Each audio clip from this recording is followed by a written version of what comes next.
अस्सलाम वालेकुम दोस्तों, आज है हमारे साथ हैटसन की बुलमास्टर। आज जिसको टेस्ट करते हैं ये है सेमी ऑटो 0.22 में 500 सीसी का सिलेंडर है इसका।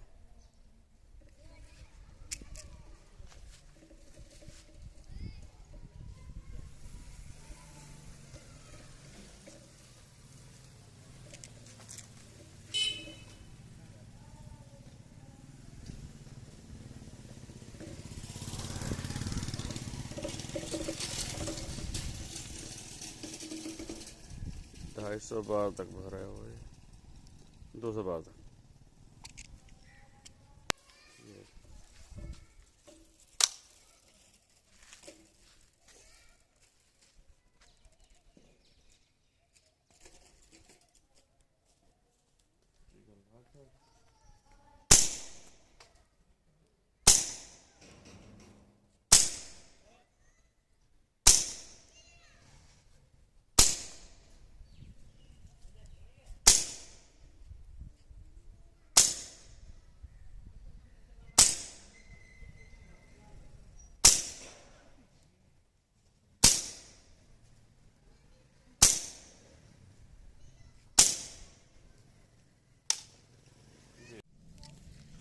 एक और मैगजीन भी चलाते हैं जी इस पे।